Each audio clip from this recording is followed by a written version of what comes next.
بسم اللہ الرحمن الرحیم۔ السلام علیکم پاکستان۔ آپ دیکھ رہے ہیں بیہائنڈ دا ماسک اور نقاب کے پیچھے چھپی ان کہی کہانیوں کے ساتھ میں ہوں عابد کاظمی۔ امید ہے آپ ایمان و صحت کی بہترین حالت میں ہوں گے۔ آج کے پروگرام میں پردہ ہٹائیں گے ہم ایک ایسے تاریخی شہر سے جو جدید بھی ہے اور قدیم بھی۔ اس تاریخی شہر کا نام کس شخصیت نے رکھا اور اس خوبصورت نام کے خالق کون ہیں بتائیں گے آگے چل کر۔ پروگرام کو دیکھنے کے لیے سبسکرائب کریں ہمیں یوٹیوب پر اور فالو کریں فیس بک۔ یہ تاریخی شہر آج سے ہزاروں سال پہلے ہی نہیں بلکہ آثار قدیمہ کے مطابق لاکھوں سال پہلے کی انسانی تاریخ بھی اپنے اندر سموئے ہوئے، جب انسان پتھر کے زمانے میں رہتا تھا اور پتھر سے آگ چلانا سیکھتا تھا۔ دو مشہور روحانی درگاہوں کے سائے تلے قائم دنیا کی سفارت کاری کا آج بھی مرکز نگاہ اور آج سے ہزاروں سال پہلے بھی دنیا کے مشہور فاتحین کی گزرگاہ بھی رہا۔ ہمالیہ کے بلند و بالا سرسبز پہاڑی سلسلے مارگلہ کی چھاؤں میں واقع پاکستان کا دارالحکومت اسلام آباد۔ اسلام آباد کا نام کس شخصیت نے رکھا یہ بتائیں گے آج کے پروگرام میں۔ عموماً لوگ سوچتے ہیں کہ پاکستان بننے کے بعد اسلام آباد دارالحکومت کے طور پر قائم ہوا اور آگے آباد کاری ہوتی گئی، جبکہ ایسا نہیں، حقیقت اس کے برعکس ہے۔ پاکستان بنا 1947 میں اور اس وقت پاکستان کا دارالحکومت کراچی تھا۔ کراچی ایک بندرگاہ اور صنعتی شہر ہونے کی وجہ سے دارالحکومت کے لیے غیر محفوظ سمجھا جاتا تھا۔ اس وقت کی حکومت چیف مارشل صدر ایوب خان صاحب نے دارالحکومت کے لیے محفوظ جگہ کا انتخاب کرنے کے لیے ایک کمیٹی تشکیل دی اور کمیٹی نے موجودہ اسلام آباد کی جگہ کا انتخاب کیا دارالحکومت کے لیے۔ پھر کمیٹی نے پنجاب اور صوبہ سرحد آج کے خیبر پختونخوا کی حکومت سے جگہ لی اور اسلام آباد منتقلی کے لیے اقدامات شروع کر دیے۔ یہ واقعہ ہے 1959 کا۔ اب اسلام آباد کا قیام، دارالحکومت کی منتقلی اور جدید اسلام آباد کی بات ہم آگے چل کر کریں گے۔ ابھی میں آپ کو لے چلوں گا اسلام آباد کی ہزاروں سال پرانی وہ تہذیبیں اور اس تاریخ کی طرف جس کے نقوش اور آثار آج بھی اسلام آباد کے مختلف علاقوں میں موجود ہیں۔ اب بات کرتے ہیں شاہ اللہ دتا کی کہ شاہ اللہ دتا کا نام کیسے پڑا اور شاہ اللہ دتا کون تھے۔ شاہ اللہ دتا ایک صوفی بزرگ تھے۔ آپ نے 1500-1600 کے دورانیہ میں یہاں سکونت اختیار کی اور آپ نے دین اور تبلیغ کا سلسلہ شروع کیا اور آپ کے دست شفقت سے بہت سارے مذاہب کے لوگ مسلمان ہوئے۔ جب یہاں پہ آپ نے سکونت اختیار کی تو آپ کے عقیدت مندوں کا یہاں پہ آنا جانا سلسلہ شروع ہوا، تو آپ کے وصال کے بعد اس جگہ کا نام شاہ اللہ دتا پڑ گیا اور شاہ اللہ دتا میں ہی آپ کی درگاہ موجود ہے۔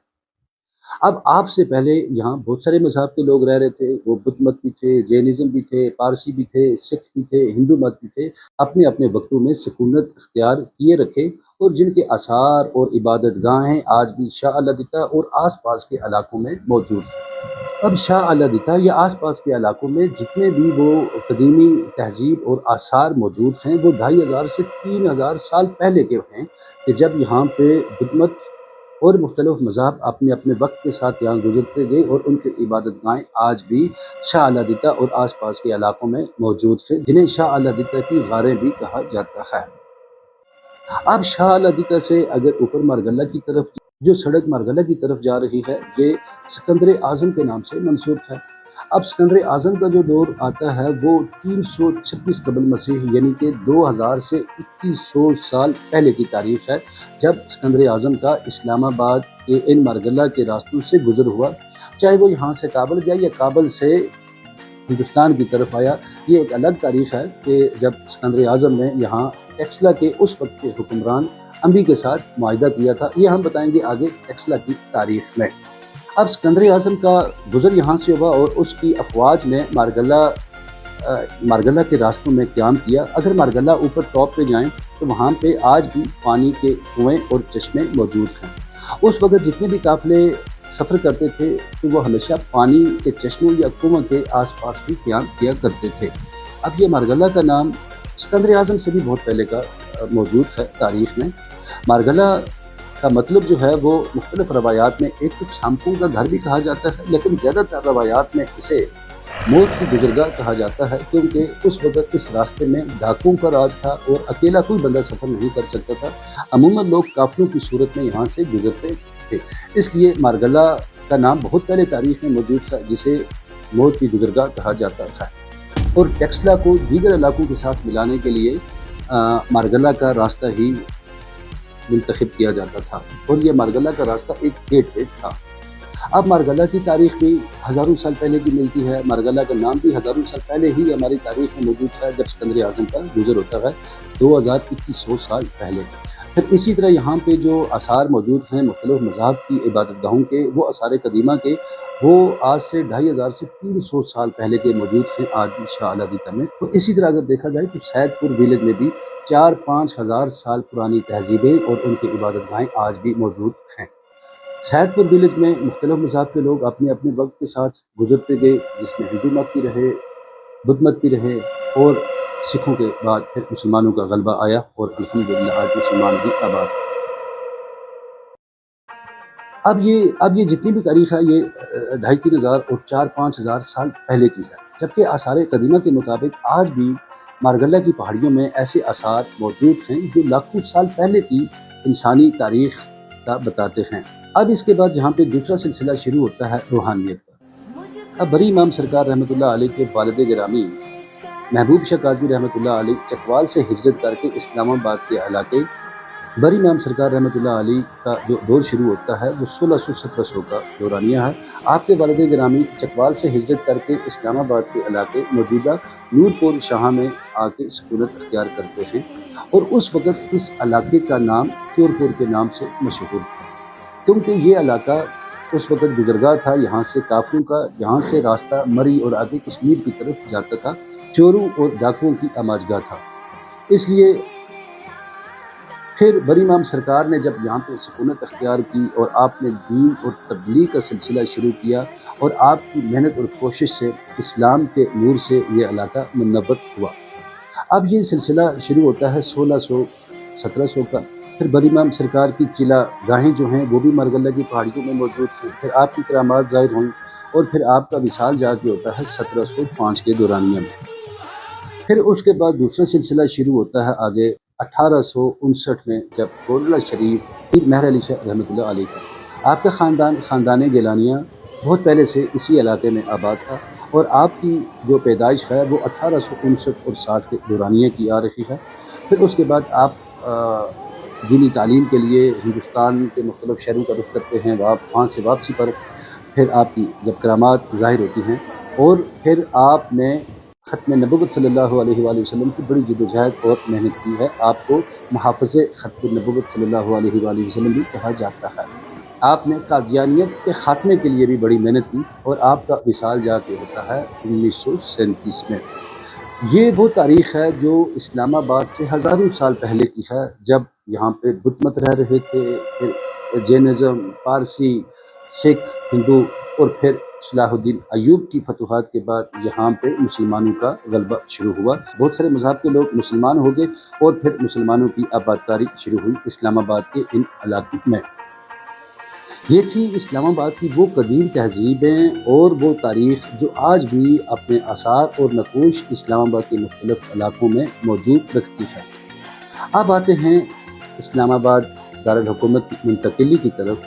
1959 میں جب حکومت نے فیصلہ کیا کہ اسلام آباد کو منتقل کیا جائے اس جگہ، اور نام کا انتخاب کرنا ضروری تھا، تو حکومت وقت نے عوام سے تجاویز مانگی، تو لوگوں نے مختلف نام تجویز کیے۔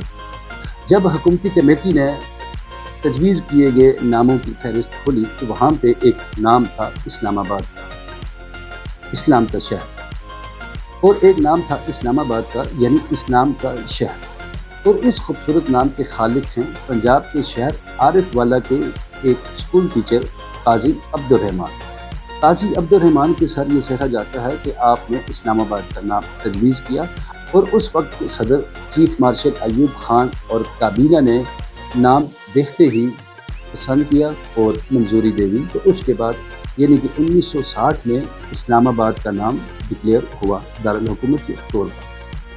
پھر اس کے بعد اسلام آباد کی تعمیر و ترقی شروع ہوتی ہے، جس میں ایک یونانی آرکیٹیکٹ کا بڑا کردار ہے، جنہوں نے اسلام آباد کو ایک خوبصورت دارالحکومت کے طور پہ ڈیزائن کیا، اور ہر سیکٹر کو ایک ایسا سسٹمیٹیکلی ڈیزائن کیا تاکہ ہر سیکٹر کا اپنا صنعتی ایریا ہو، کشادہ سڑکیں ہو، اور دونوں اطراف سڑکوں کے گرینری اور درخت ڈیزائن کیے گئے۔